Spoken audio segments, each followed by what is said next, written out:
हाँ भाई, 12th class सब बढ़िया ना।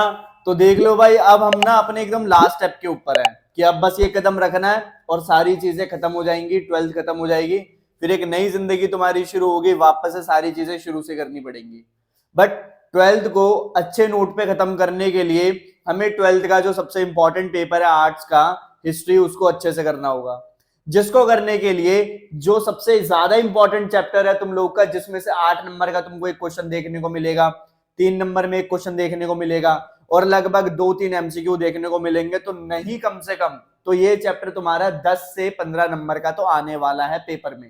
ठीक है, शुरू करते हैं सबसे पहले। जिस चैप्टर का नाम क्या है, Mahatma Gandhi and nationalist movement. इस चैप्टर के अंदर हम ये समझने की कोशिश करेंगे कि महात्मा गांधी से पहले इंडिया की जो राजनीति थी, पॉलिटिकल सिस्टम था, वो कैसा था, और गांधी जी के आने के बाद इंडिया की जो पॉलिटिक्स थी, राजनीति थी, आजादी के लिए जो चीजें थी, वो किस तरीके से बदल गई। बहुत इंपॉर्टेंट चैप्टर है, बहुत आसान चैप्टर है। ढंग से सुनोगे तुम लोग, कॉपी पेंसिल लेके साथ बैठोगे तो बहुत आसानी से तुम लोग इस चैप्टर को करने वाले हो। समझते हैं जरा। सबसे पहले हमको गांधी जी के बारे में पता होना चाहिए। 1869 में पोरबंदर में ये पैदा हुए थे, गुजरात नाम के शहर के अंदर। ये लॉयर थे, इन्होंने लॉ की पढ़ाई करी थी इंग्लैंड में, और फिर ये साउथ अफ्रीका चले गए थे अपने लॉ की प्रैक्टिस को पूरा करने के लिए। समझ आ गई ये बात? ठीक है। और गांधी जी भाई साउथ अफ्रीका लगभग 20 साल रहे हैं। अब उन्होंने वहां पे 20 साल में क्या करा, उन्होंने ना वहां पे साउथ अफ्रीका के अंदर जो दो लोग थे, एक तो इंडियंस थे जो इंडिया से लोग गए हुए थे, और एक साउथ अफ्रीका के जो नेटिव पीपल थे, मूल निवासी थे, उनके खिलाफ जितने भी कलर को लेके भेदभाव करे जा रहे थे अंग्रेजों के द्वारा, उस भेदभाव को गांधी जी ने पूरी तरीके से खत्म करने की अपनी कोशिश करी थी। ठीक है, जिसमें उनको 20 साल लग गए। और यही जो कलर के बेसिस पे भेदभाव करा जाता है, इसको बोलते हैं अपार्थाइड। ये याद रख लेना, ये इंपॉर्टेंट हो जाएगा। क्या पता 3 नंबर में तुमसे पूछ लिया जाए इसके बारे में। आगे चलते हैं जरा कि इंडिया में गांधी जी कब आए। ठीक है, वैसे इंडिया में गांधी जी कब आए, उससे पहले एक टॉपिक हमको समझना पड़ेगा कि भाई गांधी जी के आने से पहले इंडिया का क्या हाल था। ये क्वेश्चन भी अच्छा खासा है, 3 नंबर में आ सकता है, 3 ही नंबर में आएगा, इससे ज्यादा नहीं आएगा। तो गांधी जी के आने से पहले ना भाई इंडिया के अंदर चीजें चल तो रही थी, बट वो बहुत अच्छी तरीके से नहीं चल रही थी। कैसे नहीं चल रही थी, मैं तुमको रीजन दूंगा। एक एग्जाम्पल लेते हैं हम लोग स्वदेशी मूवमेंट का। स्वदेशी मूवमेंट का मतलब क्या हो गया कि देश हमारा, तो इसमें जितनी भी चीजें होंगी वो किसकी होगी, खुद की होगी। राज कौन करेगा, हम लोग खुद ही करेंगे, क्योंकि देश किसका, हमारा है। इस मूवमेंट को चलाया गया था 1905 से लेकर 1907 तक। सिर्फ 2 साल ही ये एक मूवमेंट क्यों चला? क्यों चला भाई, सोचो जरा। तो देखो इसका आंसर मेरे को नीचे मिलेगा। क्यों? क्योंकि इसके जो मेन लीडर थे, जिनका नाम क्या था, लाला लाजपत राय, विपिन चंद्र पाल और बाल गंगाधर तिलक। इनके बारे में जरा समझो। लाला लाजपत राय सिर्फ और सिर्फ पंजाब में काम करना पसंद करते थे, जो हमारे विपिन चंद्र पाल है सिर्फ बंगाल में, और जो हमारे बाल गंगाधर तिलक है वो सिर्फ महाराष्ट्र में काम करना चाहते थे। तो ये 3 लीडर थे, बड़े बड़े लीडर थे, परंतु इनका ओवरऑल इंडिया में काम करने का मन ही नहीं था। ये सिर्फ और सिर्फ एक अपने छोटे छोटे शहरों में काम करने की कोशिश करते थे, जिस वजह से गांधी जी से पहले जितने भी मूवमेंट हुए हैं इंडिया के अंदर, वो ज्यादा समय तक चल नहीं पाए हैं, और उन्होंने अंग्रेजों के ऊपर किसी भी तरीके का दबाव नहीं डाला है। समझ आ गई बात? बहुत इंपॉर्टेंट क्वेश्चन है, मैंने बहुत अच्छे से समझाया, वापस से समझ लेना एक बार अगर दिक्कत हो तो। अब आ गया हमारा मेन क्वेश्चन। मैं बोल रहा हूं ना, क्वेश्चन आंसर की फॉर्म में करते जाओ, सारी चीजें हो जाएंगी। तो अब हमसे अगर मान लो पूछा जाए कि गांधी जी इंडिया कब आए, ये तुम्हारा ये पूरा का पूरा 1 मार्क का है। ठीक है, 1 नंबर के जितने भी क्वेश्चन बनेंगे तुम्हारे यहां से बनेंगे। तो गांधी जी इंडिया आए थे साउथ अफ्रीका से, पहली बात। ठीक है, इंडिया आ गए थे, कब आ गए थे, 1915 में आ गए थे। ठीक है, बहुत बढ़िया। गांधी जी अपना गुरु किसको मानते थे? सबसे बड़ी बात क्या है कि भाई गांधी जी जैसा व्यक्ति भी किसी को अपना गुरु मानता था, तो उनका गुरु कौन था? उनके गुरु का नाम है गोपाल कृष्ण गोखले। ठीक है, इंपॉर्टेंट चीज है। गोपाल कृष्ण गोखले ने गांधी जी को बोला, भाई तू एक काम कर, तू 1 साल ले और पूरा इंडिया घूम। ठीक है, पूरा इंडिया जब तू घूमेगा तब तेरे को पता चलेगा कि इंडिया के अंदर कहां पे किस व्यक्ति को किस तरीके की क्या है दिक्कत है, और तभी तू इंडिया को एक कर पाएगा, और तभी इंडिया की आजादी में तू बहुत बड़ा रोल प्ले कर पाएगा। और इस एडवाइस ने गांधी जी की सोच और इंडिया की किस्मत दोनों को बदल दिया। समझ आ गई बात? चल जरा समझने की कोशिश करते कि जब गांधी जी 1 साल के बाद इंडिया घूमना चालू करा, तो उन्होंने कहां पे क्या क्या चीजें करी। सबसे पहली चीज वो गए बनारस हिंदू यूनिवर्सिटी, BHU भी कहते हैं इसको। बनारस हिंदू यूनिवर्सिटी जब वो गए, कब की बात है, फरवरी 1916 की बात है। तब वहां पे ना एक और वो हो रही थी, मतलब उद्घाटन हो रहा था बनारस हिंदू यूनिवर्सिटी का, और ओवरऑल इंडिया के सारे बड़े बड़े नेता वहां पे थे और गांधी जी को वहां पे भी बुलाया गया था। बट उस समय गांधी जी बहुत यंग थे, लोग उनको ज्यादा जानते नहीं थे, तो उनको अपनी पहचान बनानी थी, ठीक है। थोड़े बहुत नर्वस थे। उन्होंने क्या करा, इस उद्घाटन वाले समारोह में उन्होंने एक स्पीच दी, और उस स्पीच में उन्होंने सिर्फ और सिर्फ किसके बारे में बात करी है, गरीबों के बारे में बात करी है। अब यार तुम एक ऐसे क्लास के बारे में बात कर रहे हो जिसको कोई इज्जत ही नहीं देना चाहता, गरीबों के बारे में कोई बात ही नहीं करना चाहता, वहां पे कल को कोई एक नया व्यक्ति आया और उसने गरीबों के बारे में बात करनी चालू कर दी, तो वो थोड़ा बहुत तो फेमस होगा। तो हाँ भाई, गांधी जी यहां से फेमस होना चालू हो गए। फिर वो रुके ही नहीं, ठीक है। उसके एक साल बाद 1917 में वो चले गए सत्याग्रह करने, कहां पे, चंपारण में, या इसको चंपारण मूवमेंट के नाम से भी जाना जाता है। तो देख लेना, दोनों में से किस भी नाम से आ सकता है। फिर वहां पे उन्होंने काम करा इंडिगो के फार्मर के लिए, नील की खेती करने वाले किसानों के लिए काम करा। वो जंग भी वो जीत गए, अंग्रेजों के खिलाफ पहली जंग थी और उस जंग को वो जीत चुके थे बिना किसी हिंसा का प्रयोग करे। उसके बाद 1918 में अहमदाबाद चले गए। अहमदाबाद में उन्होंने अंग्रेजों के सामने विरोध करा, अंग्रेजों का विरोध करा, किसके लिए, वर्कर्स के लिए, ठीक है, कि वर्कर के साथ जो बहुत गलत तरीके से उनके साथ व्यवहार किया जाता है, बहुत ज्यादा काम करवाया जाता है, पे उनको बहुत कम कराया जाता है, तो उसके खिलाफ उन्होंने जंग लड़ी, ठीक है, वो भी वो जीत गए। और 1918 से 1919 तक वो खेड़ा में रहे, वहां पे उन्होंने किसान के लिए क्या करा, काम करा। और ये तीनों ही ऐसे मूवमेंट थे जिन मूवमेंट में गांधी जी की क्या हुई है, विजय हुई है। ये इंपॉर्टेंट था, सबसे पहले इतना नोट डाउन करो, फिर मैं तुमको बताऊंगा इस चैप्टर के अंदर आगे और कौन कौन सी क्या क्या बातें इंपॉर्टेंट है। जल्दी इसका स्क्रीनशॉट लो। तो भाई बहुत कुछ हम लोगों ने देख लिया है, सारा ही चीजें इस चैप्टर की इंपॉर्टेंट है, तो थोड़ा पेशेंस लेके बैठना, ठीक है। समझते हैं जरा। अब अगला जो हमारा क्वेश्चन है वो होगा रॉलेट एक्ट के बारे में तुम लोग को बताना है, ठीक है। अब ये कैसा एक्ट था मैं तुमको बताता हूं। भाई देखो, अंग्रेजों ने क्या करा था ना, अंग्रेजों को ये लग रहा था फर्स्ट वर्ल्ड वॉर होने के बाद कि इंडिया वाले अब हमसे ना थोड़ी ऑटोनॉमी की डिमांड कर रहे हैं, थोड़ी पावर्स मांगने की कोशिश कर रहे हैं, तो हमको उनको तो पावर देनी नहीं है। हम क्या करेंगे, अगर कोई व्यक्ति हमारे रास्ते के बीच में आ रहा है तो मैं उसको जेल में डाल दूंगा। ये मानसिकता किसकी थी, ये मानसिकता, ये मेंटालिटी थी भाई अंग्रेजों की। इसी मेंटालिटी को पूरा करने के लिए जो अंग्रेज थे उन्होंने एक एक्ट पास करा है, जिस एक्ट का नाम है रॉलेट एक्ट, ठीक है।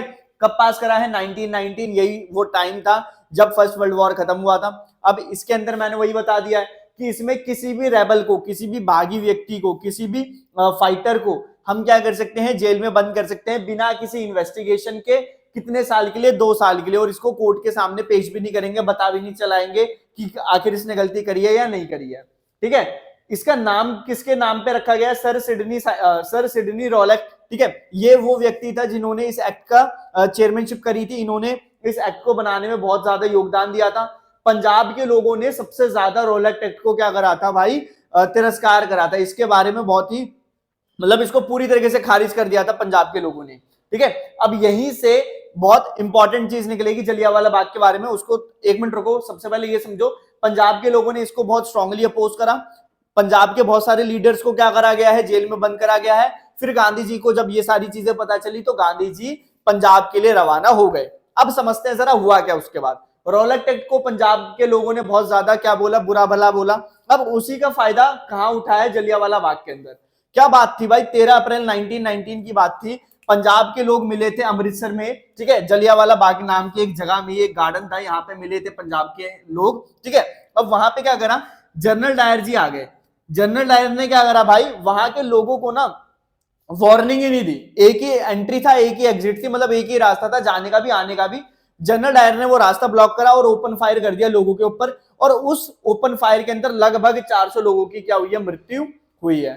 तो ये था भाई जलियांवाला बाग मैसेकर। अब इसके बाद गांधी जी को समझ आ गया कि भाई एक एक शहर के अंदर काम करने से कुछ नहीं होगा, मेरे को पूरे इंडिया को एक करना पड़ेगा। और उन्होंने पूरे इंडिया को एक करने के लिए क्या करा है, नॉन कॉर्पोरेशन मूवमेंट लागू करा है, ठीक है। Non corporation movement Gandhi ji द्वारा चालू हो गया था 1920 में। गांधी जी ने क्या बोला था कि सहयोग नहीं करना, असहयोग। असहयोग का मतलब क्या होता है कि मैं अंग्रेजों की मदद कर रहा हूं, मतलब इंडिया के लोग अंग्रेजों के लिए काम कर रहे हैं तभी तो अंग्रेज सही तरीके से इंडिया को चला पा रहे हैं। अगर मैं अंग्रेजों के लिए काम करना ही छोड़ दूंगा तो वो चला नहीं पाएंगे। तो गांधी जी ने यही बोला कि भाई तुम जितने भी चीजों को ले रहे हो और अंग्रेजों के लिए जितना भी काम कर रहे हो, उस काम को क्या कर दो, बंद कर दो। लेकिन गांधी जी का ये मूवमेंट ज्यादा दिन तक नहीं चल पाया, ठीक है। क्यों नहीं चल पाया, क्योंकि 1922 में ये जो मूवमेंट था चोरा चोरी के एक कांड के बाद इस मूवमेंट को क्या करना पड़ा, बंद करना पड़ा।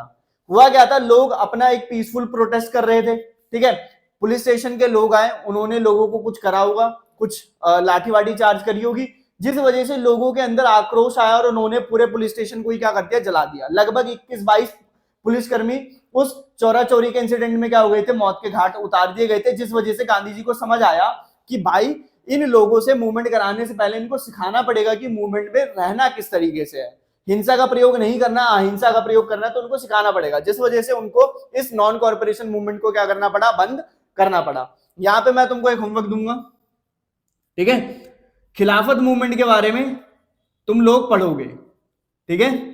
वैसे डायरेक्ट तो ये क्वेश्चन नहीं आएगा, जब भी आएगा वो इसके साथ ऑप्शन में आएगा। एक मैंने करवा दिया, एक मैंने तुमको होमवर्क में दे दिया, खिलाफत मूवमेंट के बारे में तुम लोग करोगे, इसको जरूर एक बार पढ़ लेना, ठीक है, तो कुछ भी छोड़ के मत जाओ। अब समझते हैं जरा कि रॉलेट एक्ट के बाद क्या हुआ, नॉन कॉर्पोरेशन मूवमेंट हुआ, जलियांवाला बाग हुआ, तो उससे हमको क्या समझ आया, उससे हमको ये समझ आया कि भाई गांधी जी ना अब किसी एक शहर में काम करने वाले व्यक्ति नहीं है, जैसे लाल बाल पाल थे ना, लाला लाजपत राय, विपिन चंद्र पाल, उन जैसे लीडर नहीं थे, अब ये पूरे देश के लीडर बन गए, नेशनलिस्ट लीडर बन गए। तो अगर तुमसे मान लो एक मार्क में क्वेश्चन आ गया कि किस मूवमेंट के बाद गांधी जी पूरे इंडिया के लीडर बन गए, तो वो था रॉलेट एक्ट। समझ आ गई बात। अब 1929 का लाहौर सेशन तुमको पता होना चाहिए। 1929 के लाहौर सेशन में क्या हुआ था कि जवाहरलाल नेहरू को कांग्रेस का प्रेसिडेंट चुन लिया गया, ठीक है। कांग्रेस को चलाने के लिए अब जिम्मेदारी किसको दे दी, हमारे जवाहरलाल नेहरू को दे दी। वो थे उस समय बहुत जवान, ठीक है, और जवान व्यक्ति को बहुत ज्यादा क्या रहता है, आक्रोश रहता है, उनको अंग्रेजों से बहुत ज्यादा क्या थी, दिक्कत थी। उन्होंने एकदम से क्या बोला कि हमको अब अंग्रेजों के साथ रहना ही नहीं है, अब हमको चाहिए पूर्ण स्वराज, ठीक है, पूरे इंडिया के ऊपर अब हम खुद राज करेंगे, अंग्रेजों का राज नहीं होने देंगे। यहां तक चीजें मैंने तुमको बताई है, एक होमवर्क दिया है, खिलाफत मूवमेंट, पहले इसको देखो, एक दो टॉपिक और रह रहे हैं, उसको भी खत्म करते हैं और ये चैप्टर रैप अप करते हैं जल्दी से। चलो तो भाई अब हम लोग का एकदम लास्ट टॉपिक रह गया है, इस लास्ट टॉपिक को खत्म करेंगे और हमारा चैप्टर खत्म हो जाएगा। चैप्टर खत्म हो जाएगा, 2-3 टॉपिक हैं जो तुम लोग बोलोगे भैया ये नहीं हुए इस वीडियो के अंदर, तो देखो भाई बात ऐसी है कि वो टॉपिक एक्स्ट्रा है, वो बहुत ही रेयर है कि पेपर में आए, ठीक है। जो पेपर में आ सकते हैं और जो इजी हैं उनको मैंने तुमको होमवर्क में दे दिया है। एक क्वेश्चन और लिख लो अपना होमवर्क में, क्विट इंडिया मूवमेंट के बारे में तुमको बताना है, ठीक है। सबसे पहले अब समझते हैं जरा हमारा लास्ट टॉपिक, जिस टॉपिक का नाम है सिविल डिसोबीडियंस मूवमेंट, या इसी को हिंदी में हम लोग बोलते हैं अवज्ञा आंदोलन, ठीक है। और इसकी शुरुआत किसकी मदद से करी गई थी, सॉल्ट मार्च की मदद से करी गई थी। इसका एक नाम और है दांडी मार्च, ठीक है, दांडी मार्च भी इसको कहते हैं। समझते हैं जरा सिविल डिसोबीडियंस मूवमेंट के बारे में। गांधी, देखो बात क्या थी, अंग्रेजों ने ना बहुत ज्यादा दिक्कत देनी चालू कर दी थी इंडिया के लोगों को। उन्होंने क्या करा, उन्होंने ना नमक के ऊपर एक कानून बना दिया कि इंडिया के अंदर कोई भी व्यक्ति नमक नहीं बना सकता है और उनको नमक खरीदना पड़ेगा, किससे, अंग्रेजी कंपनियों के द्वारा। अब नमक एक ऐसी चीज है जो गरीब से गरीब और अमीर से अमीर व्यक्ति खाता है। गांधी जी के दिमाग में एक आइडिया क्लिक हुआ कि नमक के साथ अगर मैं कुछ कर सकता हूं तो मैं इस देश के गरीब और इस देश के अमीरों को एक साथ ला सकता हूं। यह था गांधी जी का प्लान। अब गांधी जी ने क्या करा भाई, गांधी जी ने नमक कानून तोड़ने की बात करी। सिविल डिसोबीडियंस मूवमेंट, अवज्ञा आंदोलन का मतलब ही होता है कि अंग्रेजों द्वारा जितने भी कानून बनाए गए हैं उन सारे कानूनों को क्या करना है भाई, तोड़ना है। अब तोड़ने के लिए सबसे पहला ही कदम किसने उठाया, गांधी जी ने उठाया। गांधी जी 12 मार्च 1930 को अपने आश्रम जो कि साबरमती में था, वहां से उन्होंने पैदल चलना चालू करा और इस रास्ते में उनको 1000 लोगों ने जोड़ा, मतलब 1000 लोग इस रास्ते में उनके साथ जुड़ गए। और वो कहां पहुंचे, वो 21 दिन बाद पहुंच गए दांडी नाम की एक जगह पे, जहां पे समुद्र के किनारे उन्होंने नमकीन पानी को, समुद्री पानी को उबाल के नमक बनाया और अंग्रेजों को बोला देखो भाई मैंने तुम्हारा नमक बनाने वाला जो नियम है उसको तोड़ दिया। अब गांधी जी बहुत बड़े व्यक्ति थे, उनको देखा देख बहुत सारे लोगों ने ये सारी चीजें करनी चालू कर दी और अंग्रेजों के पैरों के नीचे से जमीन हट गई कि भाई अब तो ये जो इंडिया वाले लोग हैं ये पूरी तरीके से हमारे विरोध में आ चुके हैं और इनको रोकने के लिए अब हमको क्या करना पड़ेगा, थोड़ा इनके साथ बातचीत करनी पड़ेगी। ठीक है, मैं ओवरऑल वो भी बता देता हूं जो तुम्हारे टॉपिक मैंने छुड़वाए हैं। अब यहां से निकल के आया राउंड टेबल कॉन्फ्रेंस। तो राउंड टेबल कॉन्फ्रेंस के अंदर इंडिया के बहुत सारे रजवाड़ों के लोग, मतलब प्रिंसली स्टेट के लोग गए, अंग्रेजों के लोगों के साथ मिले, उन्होंने अपनी डिमांड रखी बट डिमांड उनकी पूरी नहीं हुई। सेकंड राउंड टेबल कॉन्फ्रेंस के अंदर गांधी जी ने अपनी एक लिस्ट पकड़ा दी कि ये चीजें मुझे पूरी मिलनी चाहिए, लेकिन उनको वो चीजें भी पूरी नहीं मिली, जिस वजह से first round table second round table conference का किसी भी तरीके का निर्णय नहीं आया। अब वहां से गांधी जी को गुस्सा आया और उन्होंने बोला कि अब हम सिर्फ और सिर्फ एक चीज करेंगे, क्विट इंडिया मूवमेंट, कि तुमको भारत छोड़ना पड़ेगा तो पड़ेगा। ठीक है, क्विट इंडिया मूवमेंट के मतलब क्या हो गया कि तुम लोगों के फर्स्ट राउंड सेकंड राउंड दोनों राउंड टेबल कॉन्फ्रेंस फेल हुई, अब तुम इंडिया छोड़ के चले जाओ, इंडिया हमारा है, हम अपने हिसाब से इंडिया को चला लेंगे। ये भी मैंने ओवरऑल तुमको बता दिया। तो सॉल्ट मार्च तोड़ने के बाद पूरे इंडिया के लोगों के अंदर एक उत्साह आ गया कि हम भाई ये लड़ाई लड़ सकते हैं, और यहां से शुरुआत होगी तुम लोग की सिविल डिसोबीडियंस मूवमेंट। इसकी डेट लिख लेना, ईयर लिख लेना 1930। ठीक है, और इसमें 6000 माना जाता है, 6000 लोगों को लगभग इसमें क्या कर लिया गया था, गिरफ्तार कर लिया गया था।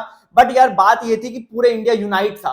ठीक है, सारे के सारे नियम तोड़ रहे, तो इतने तो जेल है ही नहीं कि तुम सबको अंदर कर लोगे। तो अंग्रेजों को भी दबाव में आके लोगों को क्या करना पड़ा, छोड़ना पड़ गया। ठीक है, और यहीं से सिविल डिसोबीडियंस मूवमेंट की शुरुआत हुई। एंड में हम लोगों ने क्या देखा कि इंडिया आजाद हो गया है 15 अगस्त 1947 की शाम को, और वहीं पे हमारे जो पाकिस्तान है वो पाकिस्तान अलग हो गया। और पाकिस्तान जिस तरीके से अलग हुआ है उसको बोलते हैं डायरेक्ट एक्शन डे। बस ये याद रख लेना। ठीक है, डायरेक्ट एक्शन डे नाम करके मोहम्मद जिन्ना ने एक चीज बोल दी कि चलो भाई अब एक्शन करते हैं, और अब हम लोग इंडिया से क्या हो जाते हैं, अलग हो जाते हैं। ये एक मार्क में आ जाएगा, तो ये मैंने तुमको बता दिया। बाकी जितनी भी इंपॉर्टेंट चीजें थी वो मैंने तुम लोग को बोल दी है। अब जरा वेट करना तुम लोग, अब तुम लोगों का एक वीडियो और आएगी क्वेश्चन आंसर से जुड़ी हुई। उसमें सिर्फ वही क्वेश्चन मैं बताऊंगा कि जो पेपर में आने ही आने वाले हैं, और साथ ही साथ उनको आंसर किस तरीके से करना है वो भी मैं बताऊंगा। तो तब तक इस चैप्टर को खत्म करो, फिर मिलूंगा अगली वीडियो के साथ। और फिर तो बस तुम अपनी जगह, मैं अपनी जगह, मिलते हैं, चलो बाय।